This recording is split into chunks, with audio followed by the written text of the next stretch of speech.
Hello super investors. Brightcom group का important video है ये। आप लोग ज़्यादा से ज़्यादा शेयर कीजिए या आप खुद भी अच्छे से स्टडी कीजिए, पूरा वीडियो सुनिए। ये वीडियो आपको हेल्प करेगा टू डिसाइड ब्राइटकॉम ग्रुप में आगे क्या करना चाहिए आपने। इसमें कोई मैं पॉजिटिव पॉइंट्स भी बताऊंगा और नेगेटिव पॉइंट्स भी बताऊंगा। तो 20 अपडेट्स है जो कि आपने ध्यान से सुनना चाहिए। एंड फ्रेंड्स, इसके पहले मैं आपको बता दूं, अगर आपको जैकपॉट शेयर चाहिए होगा जो कि आपके पोर्टफोलियो के लॉस को या कोई भी शेयर के लॉस को रिकवर करना चाहते हो तो आप ट्राई कर सकते हो। जैकपॉट शेयर आपको 2 डेज से 10 डेज में अराउंड 10% का प्रॉफिट दे सकता है। उसके लिए आप कांटेक्ट कर सकते हो 9545850000 इस नंबर पर। वीडियो बहुत लंबा होने वाला है और तो तबीयत अभी भी ठीक नहीं है, but I will try. Friends, jackpot share के 2 वीडियो भी आज डालूंगा मैं, जो कि आप देख सकते हो 1 डे में 10% का प्रॉफिट दे चुके हैं ये शेयर एक ही दिन में। ऐसे शेयर्स भी होते हैं कि एक दिन में ही 10% 12% दे देते हैं, कोई शेयर 8-10 दिन में देता है। इसलिए मैं 2 डेज से 10 डेज का पीरियड बताता हूँ जैकपॉट शेयर में।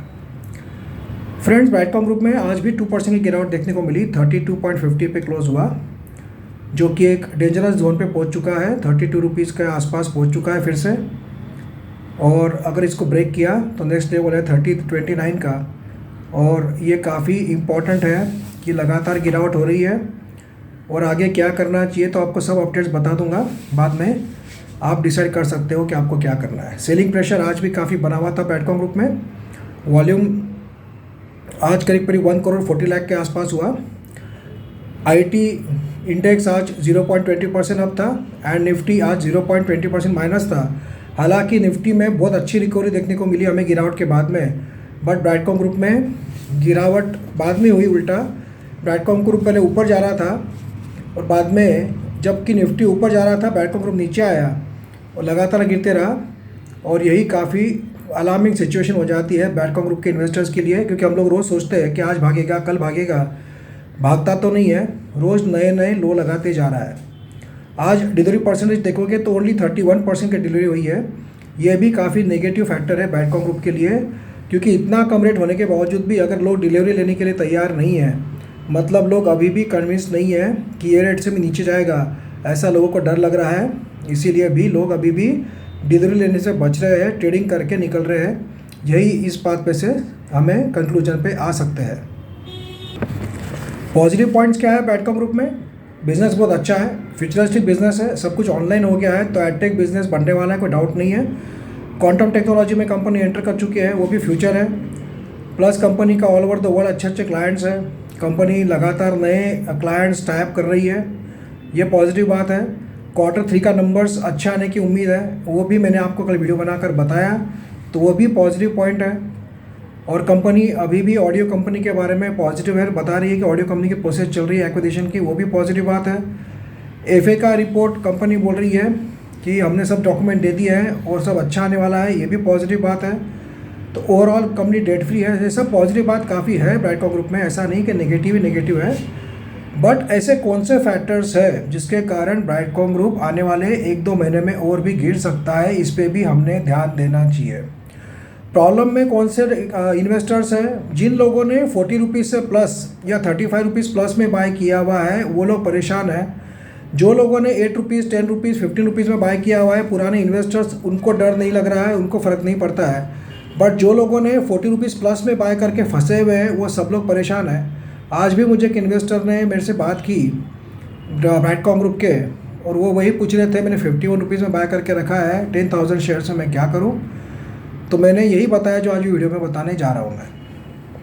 तो इसलिए सोचा मैंने कि स्पेशल वीडियो बना देते हैं।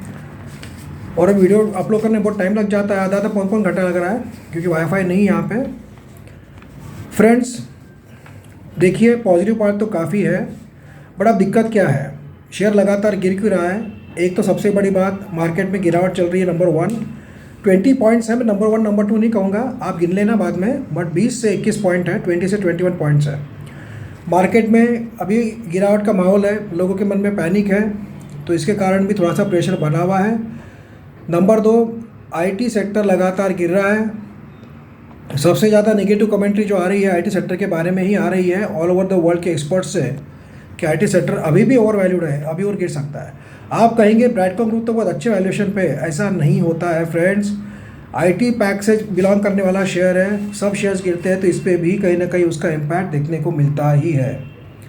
और यही एक बात है जिसके कारण इतना अच्छा फंडामेंटल्स है, 5 to 6 के पी पे मिल रहा है, ईपीएस 6 का है, सब अच्छा है, फिर भी गिर रहा है क्योंकि प्रेशर है आईटी सेक्टर के ऊपर। आप जानते हैं बड़ी बड़ी आईटी कंपनियों ने TCS, Infosys, Wipro, HCL tech सब ने पहले ही हथियार डाल दिए हैं, पहले ही उन्होंने डिक्लेयर कर दिया है कि भाई हमारा आउटलुक जो है आने वाले क्वार्टर्स के लिए अच्छा नहीं है। तो उन्होंने पहले ही इंडिकेशन दे दिया है कि हमारे रिजल्ट्स एक्सपेक्टेशन से बिलो एवरेज आने वाले हैं, अबो एवरेज आने वाले नहीं हैं। तो इसके कारण भी एक प्रेशर बना हुआ है।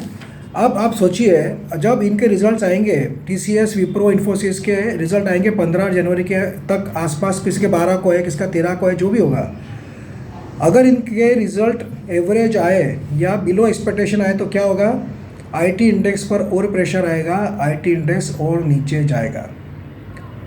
उसका इम्पैक्ट क्या पड़ेगा, ब्राइटकॉम ग्रुप पे भी देखने को मिल सकता है। काफ़ी लोगों को लग रहा है कि Q3 का रिजल्ट बहुत शानदार आएगा तो शेयर रॉकेट बन जाएगा, 40 से 50 रुपीज़ चला जाएगा। ऐसा होते हुए मुझे नहीं लगता है। Q3 का रिजल्ट का जो इफेक्ट है 1 और 2 डेज़ रहेगा। Q2 का रिजल्ट आया जब भी आपने देख लिया था 41 रुपीज़ तक गया, और अभी कहाँ पहुँच चुका है ब्राइटकॉम ग्रुप का शेयर, आप देख सकते हो 30% के डिस्काउंट पे मिल रहा है उसके बाद। तो इसीलिए इस होप पे आप मत रहिए कि भाई Q3 का रिजल्ट बहुत शानदार आएगा तो रॉकेट बन जाएगा। और एक बात बताता हूँ आपको, लोग क्या करते हैं, एज पर एक्सपेक्टेशन रिजल्ट नहीं आया ऐसा बोल के भी शेयर को गिरा सकते हैं। फॉर एग्जांपल लास्ट ईयर दिसंबर में अराउंड 2000 करोड़ का रेवेन्यू था, अराउंड 371 करोड़ का प्रॉफिट था। अभी समझो 500 करोड़ का प्रॉफिट आया, रेवेन्यू आया 3000 करोड़। कोई लोग कमेंट्री कर देंगे कि भाई हम तो सोच रहे थे 4000 करोड़ आएगा, 4000 करोड़ आएगा और प्रॉफिट 600 करोड़ आएगा, तो उससे एक्सपेक्टेशन से कम आया है ब्राइटकॉम ग्रुप का रिजल्ट, और शेयर हो जाएगा फिर से धड़ाम। ये भी पॉसिबल है। मतलब हम लोग सोचते रिजल्ट अच्छा आया, बट कोई जो विद्वान लोग होते मार्केट के वो बोलते थे रिजल्ट इतना अच्छा नहीं आया। हमने काफ़ी बड़ी कंपनियों में ऐसा देखा हुआ है। हमको लगता है भाई ईयर ऑन ईयर क्वार्टर तो अच्छा रिजल्ट आया, फिर शेयर गिर क्यों गया, क्योंकि लोग कमेंट कर देते एक नहीं ये तो रिजल्ट अच्छा नहीं, हमारे हिसाब से और भी अच्छा आना चाहिए था। ये भी पॉसिबल है, मैं आपको सिर्फ बता रहा हूँ। ऐसा कुछ हुआ तो कह नहीं सकते। दूसरी बात,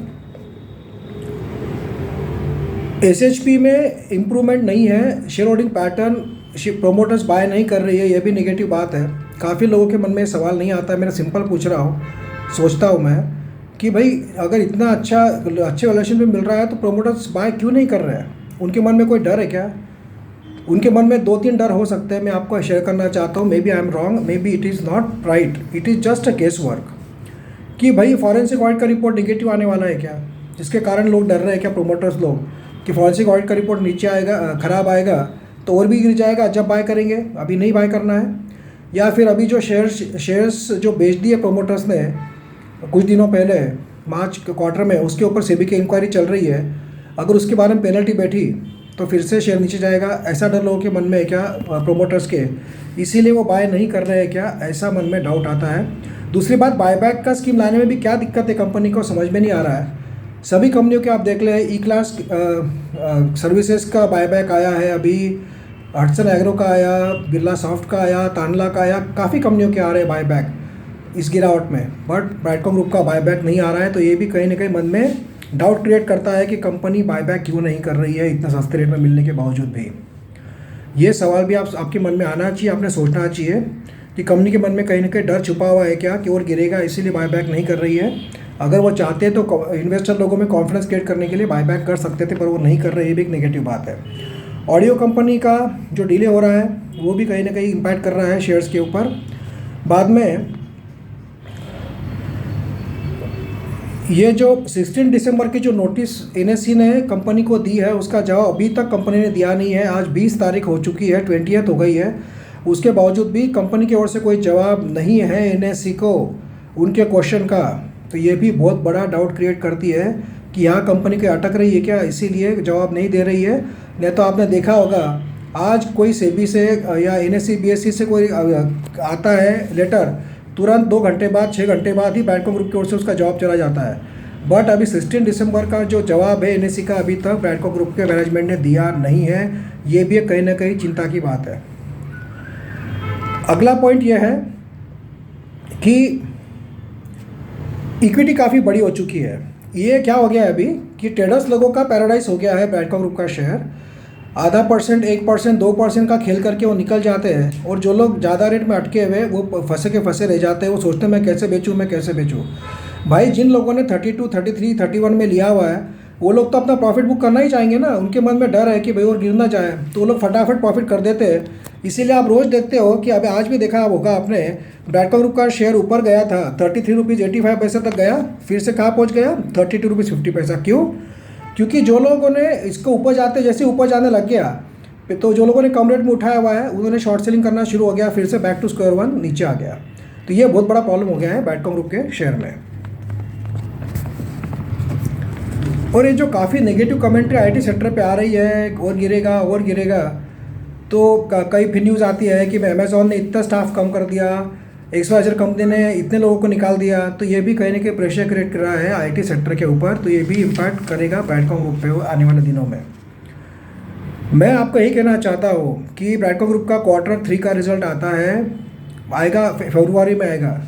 जब तक अगर ये आईटी कंपनियों के रिजल्ट अगर ख़राब आए बड़ी बड़ी कंपनियों के, तो क्या होगा, आईटी इंडेक्स को क्रैश होगा। और एक इम्पॉर्टेंट पॉइंट ये है कि यूएस मार्केट लगातार गिर रहा है। नैस्डैक अगर गिरता है तो आप देखोगे Dow Jones, S&P 500 and Nasdaq में सबसे ज़्यादा कौन सा गिरता है, नैस्डैक गिरता है। और आईटी कंपनियां किस में आती है, नैस्डैक में आती है। वहाँ ज़्यादा जो बड़ी गिरावट होती है, तो यहाँ पे इंडिया की आईटी कंपनियां भी गिरती है। तो कहीं ना कहीं उसका भी इम्पैक्ट आने वाले दिनों में ब्रैडको ग्रुप में देखने को मिलेगा। मेरा कहना यह है कि Q3 के रिजल्ट तक अगर ब्रैडको ग्रुप का शेयर 29 पे आ गया, या समझो 25 पर आ गया, कितना भागेगा भाग के 10%, 20%, मतलब क्या होगा, फिर से जाएगा 28, 29 रुपीज़ पर and back to square one. ऐसा हो सकता है। मतलब Q3 का रिजल्ट आने तक रेट टिकना तो चाहिए 32, 34 का। जब तक अगर 25, 26 पर पहुंच गया ब्रैडको ग्रुप का शेयर, तो कितना भागेगा, 1-2 दिन भागेगा, फिर से नीचे चला जाएगा। ऐसा भी हो सकता है। और अगर सेबी की ओर से कोई एक्शन लिया गया या एनएससी की ओर से कोई एक्शन लिया गया, क्लैरिफिकेशन नहीं दिया, या कुछ क्लैरिफिकेशन में कुछ पकड़ में आ गए कि भाई आपने आपके शेयर्स बेच दिए और आपने इंटीमेट नहीं किया बीएसई एनएससी को, उस पर पेनल्टी मारी अगर सेबी ने या एनएससी बीएसई ने, तो फिर से गई भैंस पानी में, फिर तो ज़बरदस्त क्रैश आने की चांसेस हो सकते हैं। क्यों? मैनेजमेंट इतनी गलतियाँ कर रही है बैक टू बैक। पहले तो बोनस इशू में लेट कर दिया, फिर वो मीडिया मीट की डील कैंसिल हो गई, फिर ये 5 और 6 दिसंबर का और कांड हो गया, एफआईआर हो गई। उसमें मैनेजमेंट की गलती नहीं है, बट ये जो इशू जल्दी सॉल्व करना चाहिए, उसके कारण भी निगेटिविटी फैल रही है। काफ़ी लोग परेशान हैं, वो शेयर ट्रेड नहीं कर पा रहे, उनके शेयर आए नहीं। मुझे भी काफ़ी लोग मैसेज कर रहे हैं। तो अभी ये कब सॉल्व होगा? तो ये काफ़ी बैक टू बैक भी जो प्रॉब्लम आ रहे हैं ब्रैडको ग्रुप के अंदर, ये भी कहीं ना कहीं निगेटिव इम्पैक्ट कर रहे हैं ब्रैडको ग्रुप के तेज़ी आने में।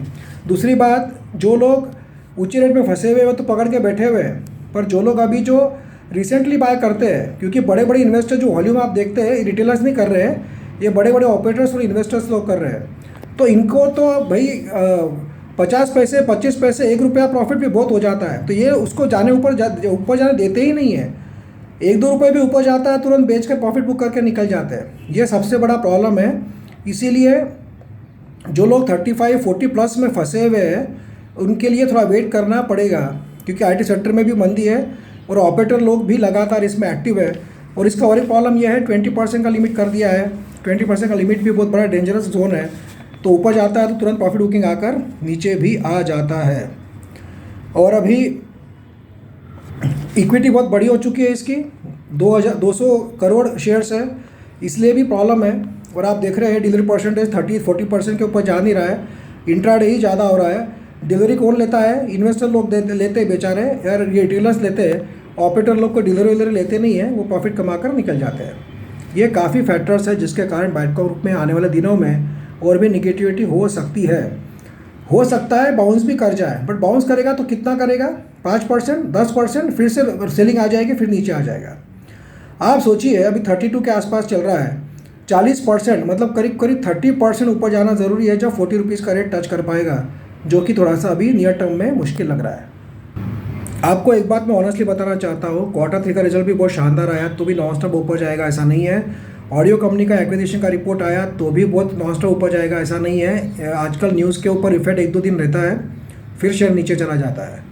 फॉरेंसिक ऑडिट का रिपोर्ट पॉजिटिव भी आया, समझो पॉजिटिव आ गया, क्लीन चिट मिल गई, तो आप क्या समझते हो डायरेक्ट 50-60 रुपये चला जाएगा? ऐसा भी नहीं है। मैं आपको ऑनेस्टली बता रहा हूँ, लोग कुछ भी बोलते हैं, ऐसा नहीं होता है मार्केट में कि डायरेक्ट शेयर डबल हो जाए वहाँ से, ऐसा नहीं होता है। 2-4 दिन भागेगा फिर नॉर्मल हो जाएगा। मार्केट क्या बोलेगा, हमको तो पता था फॉरेंसिक ऑडिट का रिपोर्ट पॉजिटिव आने वाला था, उसके बावजूद यही रेट था, तो क्या फ़र्क पड़ा उसमें, ये दिक्कत है। तो काफ़ी बातें हैं, मैं आपको इतना रिक्वेस्ट कर सकता हूँ, मेरा सिर्फ रिकमेंडेशन है, फोर्स नहीं है। अगर आपके पास 10,000 शेयर्स है तो आप 1,000-2,000 शेयर थोड़ा थोड़ा बेच कर दूसरे शेयर में पैसा लगाइए, मतलब आपका कहीं ना कहीं पैसा काम में आएगा। एवरेजिंग बिल्कुल करना नहीं, हाँ इंपॉर्टेंट बात है, एवरेजिंग करना नहीं। काफ़ी लोग गलती क्या करते हैं, एवरेजिंग करते हैं गिरते हुए शेयर में। ये ब्राइटकॉम ग्रुप हो कि कोई भी हो, मेरा प्रिंसिपल क्या है, बहुत से लोग मुझे भी पूछते हैं मैं एवरेज करूँ क्या, दूसरा कोई शेयर होता है तो मैं कहता हूँ एवरेजिंग करना नहीं। अरे भाई जो शेयर गिर रहा है उसमें एवरेजिंग करके क्या फ़ायदा है, वो पैसा फिर से वही शेयर में अटका के क्या मतलब है, उससे तो वो पैसा कुछ दूसरे शेयर में लगाइए तो आपका इसका लॉस दूसरे शेयर में रिकवर होगा। ये आपने सोचना चाहिए, ये मेरा लॉजिक है, may be your logic is another. Video बहुत लंबा चुका है, 16 मिनट का हो चुका है और ये अपलोड होने में बहुत टाइम लग जाएगा, इसलिए मैं यहाँ कवर अप कर रहा हूँ, वाइंड अप कर रहा हूँ वीडियो को। आप शांति से सोचिए, डिसीजन लीजिए आपको क्या करना है। लॉन्ग टर्म का नज़रिया होगा 4-5 ईयर्स का तो अच्छा है, कोई दिक्कत नहीं है। बट ये सोचिए अगर ये 30, 22, 30, 25, 28 ऐसा गया तो आपका लॉस फिर से रिकवर होने में टाइम लग सकता है। आप थोड़ा पैसा आपका स्प्लिट कर सकते हैं दूसरे शेयर में, यह आपका नज़रिया है, या आपको लॉस बुक नहीं करना होगा तो शांति से बैठिए 4-5 साल। फॉरेंसिक ऑडिट रिपोर्ट पॉजिटिव आया, बाद में IT सेक्टर ऊपर चला गया तो ये भी रिकवर होगा, ऐसा नहीं कि गिरते ही जाएगा। बट काफ़ी प्रोज एंड कॉन्स है, उसके ऊपर आपको शांति से बैठ के डिसीजन लेना है कि मुझे क्या करना है ब्राइटकॉम ग्रुप में। I hope I have covered almost all the points. तो ये सब आपने सोचना चाहिए कि मैनेजमेंट बायबैक क्यों नहीं कर रही है, मैनेजमेंट या प्रोमोटर्स शेयर्स बाय क्यों नहीं कर रहे इतने अच्छे रेट में भी, ये भी सोचने वाली बात है। बाकी सब कंपनियां कर रही है, ये सबसे इंपॉर्टेंट बात है, आपने उस पर हाईलाइट करना चाहिए। आप सोचिए क्या करना है, और मार्केट क्रैश होगा धीरे धीरे आगे तो ब्राइटकॉम ग्रुप और भी नीचे जा सकता है। लॉन्ग टर्म का नज़रिया होगा तो होल्ड कीजिए। फॉरेंसिक ऑडिट का रिपोर्ट पॉजिटिव आ भी सकता है, मैं ये नहीं बोल रहा नेगेटिव आएगा, कुछ भी हो सकता है, वो हिसाब से आप डिसीजन लीजिए।